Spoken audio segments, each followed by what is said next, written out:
Hello बच्चों, आज हम लोग जानेंगे ऑर्बिटल वेलोसिटी क्या होती है। ठीक, तो इसकी डेफिनेशन भी पूछी जाती है कि what do you mean by orbital velocity. तो आप बताएंगे orbital velocity is the velocity required to put the satellite into its orbit around the earth. यानी कि ऐसी वेलोसिटी जिससे कोई सैटेलाइट अर्थ के चारों तरफ रिवॉल्व होती रहे, घूमती रहे।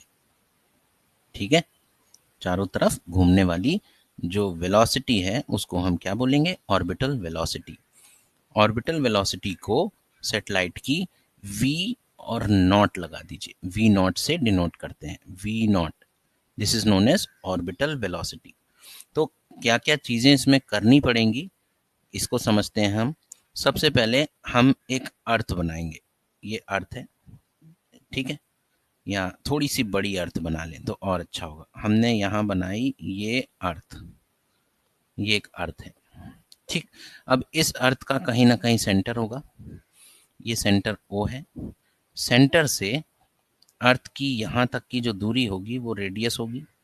ठीक, और हमने मान लिया कोई ऑर्बिट है, कोई सैटेलाइट है, ये है सैटेलाइट।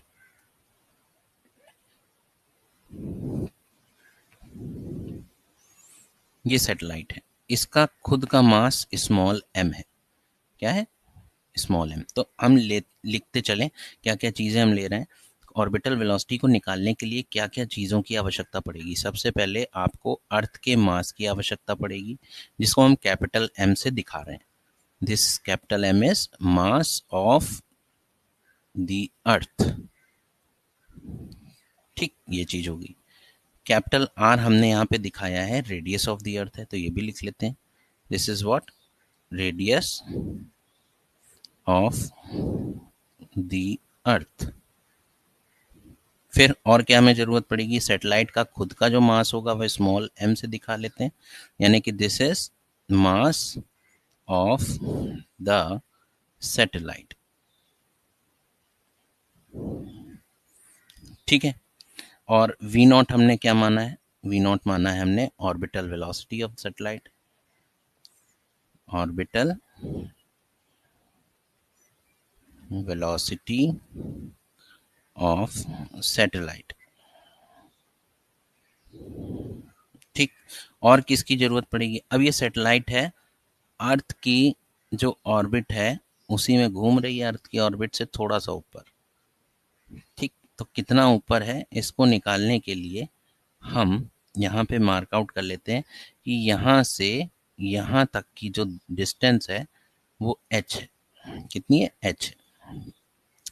और यहाँ से यहाँ तक की डिस्टेंस तो r है, यानी कि इस मून m की अर्थ के सेंटर से जो दूरी है वो कितनी है? r plus H. यही तो होगी, r प्लस एच। ठीक, क्लियरली दिख रहा है ना? तो r प्लस एच को कहेंगे क्या? What is r plus H? ये जो आपने निकाला है r प्लस एच, ये क्या है? ये ऑर्बिटल रेडियस कहलाता है। क्या कहलाता है? Orbital radius. और अर्थ का नहीं है, सैटेलाइट चक्कर काट रही है तो सैटेलाइट का रेडियस है। ठीक है,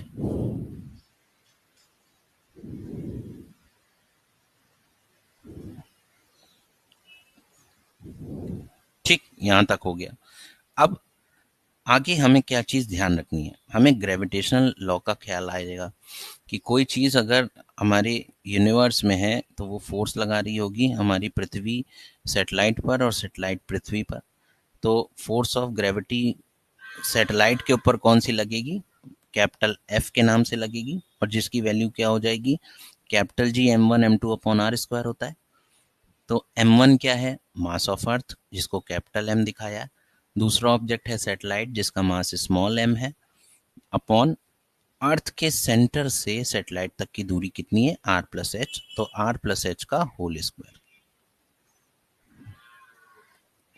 ये हो गई हमारी, ये लॉ ऑफ ग्रेविटेशन के अकॉर्डिंग ये हमने निकाला force of gravity on the satellite. This is what? This is the force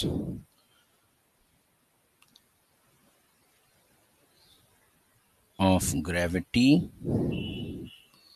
on the satellite। ये हो गया। ठीक, इसके बाद साथ ही साथ जब पृथ्वी के चारों तरफ सैटेलाइट घूम रही होगी बेटा, तो सेंट्रीपिटल फोर्स भी लग रहा होगा। तो सैटेलाइट के ऊपर कौन सा सेंट्रीपिटल फोर्स लगेगा कि वो अपनी ऑर्बिट में रहे, अपनी ऑर्बिट में ही घूमे, उसके लिए किस सेंट्रीपिटल फोर्स की आवश्यकता सैटेलाइट को होगी? तो उसका नाम हम रख देते हैं एफ। और सेंट्रीपिटल फोर्स क्या होता है? M V square upon R, यही होता है। M V square upon R क्या होता है? F equals to M V square upon R. ये फॉर्मूला सेंट्रीपिटल फोर्स का होता है। इस फॉर्मूले में एम, स्मॉल एम, अगर हम सैटेलाइट के ऊपर सेंट्रीपिटल फोर्स निकाल रहे हैं तो सेंट्रीपिटल फोर्स सैटेलाइट के लिए निकालने के लिए मास ऑफ सैटेलाइट होना चाहिए। Mass of satellite small M है। सैटेलाइट किस वेलोसिटी से गोल गोल घूम रही है? वो वी नॉट है। तो वी नॉट का होल स्क्वायर यानी एम वी स्क्वायर हो गया अपॉन आर। सैटेलाइट के लिए जो जो ऑर्बिटल रेडियस है वो कितना है? आर प्लस एच का होल स्क्वायर। जी नहीं, R plus H, M V square upon R होता है ना। यहाँ हम लिख दें since centripetal force equals to M V square upon R. ठीक, अब हमें दो दो चीजें दिखाई दे रही हैं। एक तो ये चीज दिखाई दे रही है, दूसरी बेटा हमें सेंट्रीपिटल फोर्स वाली ये चीज दिखाई दे रही है। ठीक, अगर सेंट्रीपिटल फोर्स ग्रेविटेशनल पुल को लगाएगा तो दोनों कंडीशन इक्विलिब्रियम में होनी चाहिए, है ना। तो इक्विलिब्रियम के लिए सेंट्रीपिटल फोर्स जो है वो gravitational pull of the earth को प्रोवाइड करेगा। तो इसका मतलब ये है कि दोनों की वैल्यूज को हम इक्वेट कर देंगे, यानी कि M V naught square upon R plus H, इसकी जो वैल्यू होगी वो capital G capital M small M upon R plus H के होल स्क्वायर के बराबर होगी। ठीक, यहाँ से देखिए आर प्लस एच से एक आर प्लस एच कट जाएगा, यहाँ दो आर प्लस एच है, एक कट जाएगा। ठीक, इस स्मॉल एम से ये स्मॉल एम कट जाएगा, हो जाएगा।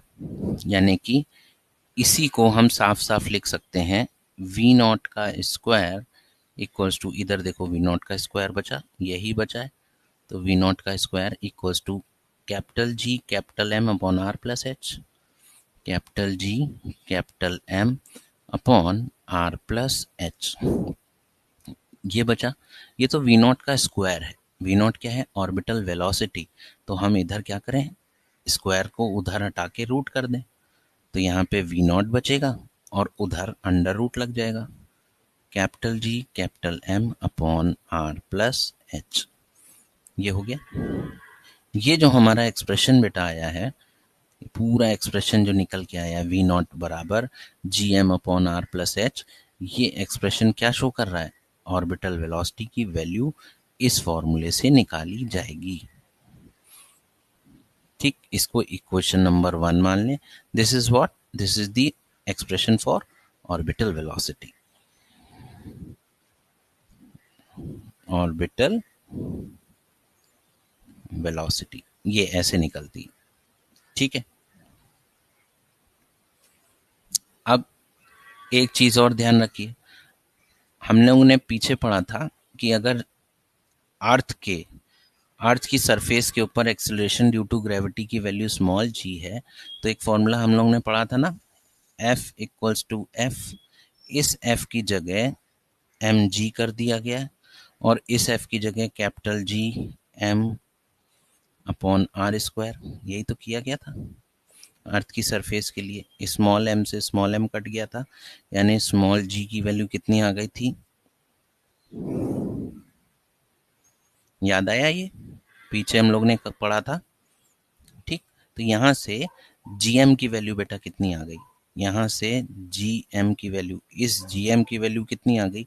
ये g में आर स्क्वायर मल्टीप्लाई हो जाएगा, तो gm की वैल्यू आ जाएगी small g into R square. This is the value of capital gm। ये कैपिटल GM की वैल्यू उठा के अगर हम फर्स्ट इक्वेशन के यहाँ पे रख देंगे तो यहाँ से ऑर्बिटल वेलोसिटी का एक्सप्रेशन क्या आ जाएगा, अंडर रूट कैपिटल GM की जगह GR² upon R plus H, ये आ जाएगा। अच्छा, R² का रूट है तो R² में से R बाहर आ जाएगा, तो V0 का एक्सप्रेशन क्या आ जाएगा बेटा, R under root G upon R plus H, ये निकला है।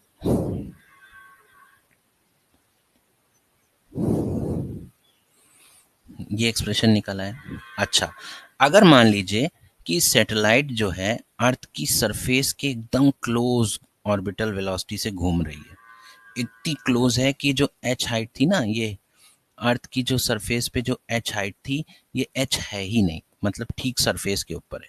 तो ऐसे केस में हम h की वैल्यू कितनी पुट कर देंगे, 0 पुट कर देंगे, है ना। क्या कर देंगे, 0 पुट कर देंगे।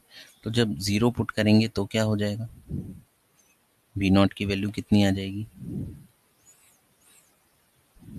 भाई, ऐसे केस में क्या होगा, h की वैल्यू 0 पुट कर देंगे। ये कब होगा, when the satellite revolves close to the surface of the earth. तो ऑर्बिटल वेलोसिटी की वैल्यू कितनी हमारी आ जाएगी, V0 equals to under root GR, यही तो आएगी ये चीज। ठीक, अब G की वैल्यू R की वैल्यू दोनों की वैल्यू अगर हम रख दें उठा के, क्योंकि हमें पता है G की वैल्यू कितनी होती है, 9.8 मीटर पर सेकेंड स्क्वायर, और रेडियस ऑफ अर्थ हमें सबको पता है 6.4 इंटू 10⁻⁶ 6 मीटर्स। ये दोनों वैल्यूज को यहाँ पे पुट कर दीजिए, यहाँ पे, तो V0 की वैल्यू हो जाएगी अंडर रूट 9.8 इंटू 6.4 इंटू 10⁻⁶। अब इसको हम सॉल्व करेंगे तो 10⁻⁶ तो रूट के बाहर आके 10⁻³ हो जाएगा, और 9.8 इंटू 6.4 इसकी वैल्यू का अंडर रूट लेंगे तो कितना आएगा, 7.92, है ना। 7.92 इंटू 10⁻³ मीटर पर second, this is the value of V0 orbital velocity, यानी कि 10⁻³ मीटर पर सेकेंड का मतलब है किलोमीटर पर सेकेंड। तो V0 की वैल्यू हो गई कितनी, 7.92 किलोमीटर पर सेकेंड, ये आ गई बेटा, दिस इज दैट वैल्यू। ठीक है, अब बताइए क्या दिक्कत क्या आ रही है। अच्छा, कुछ लोगों को दिक्कत है कि ये कैसे आ गया, बेटा ये कैसे आ गया, ये नहीं आ रहा है। अरे, ये जो एक्सप्रेशन आया था ये वाला, इस एक्सप्रेशन में h की जगह r रखो ना साइड में, ये नहीं आया यार। देखो, V0 बराबर अंडर रूट, यहाँ था g, ये वाला g और ये वाला R² upon R plus h में h की जगह 0 रख दो तो केवल r बचेगा। इस r से R² का एक r बचेगा, आ गई V0 की value under root G into R, वही तो लिखा है। क्लियर हो गया, ठीक है। अब ध्यान देने वाली बात क्या क्या है ऑर्बिटल वेलोसिटी के लिए।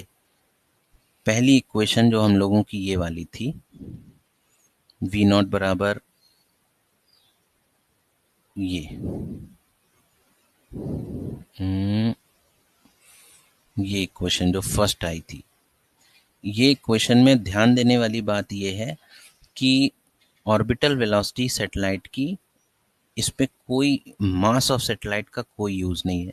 अगर मास ऑफ सैटेलाइट का कोई भी यूज़ होता तो स्मॉल m की वैल्यू यहाँ इस फॉर्मूले में, इस इक्वेशन में दिखाई देती, यानी कि it is independent of the mass of the satellite.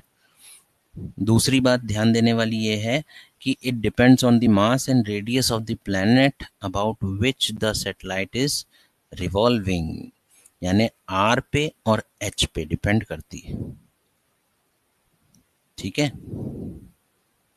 और साथ में उस प्लैनेट के मास पे डिपेंड करती है। प्लैनेट का मास कैपिटल एम है, सैटेलाइट का मास हट चुका है। Capital M mass of planet है, रेडियस ऑफ दैट प्लैनेट है, इस पे डिपेंड करेगी। ठीक है, और हाइट पे। इतनी चीज़ क्लियर हो गई? ठीक है, आ गया समझ में? चलो।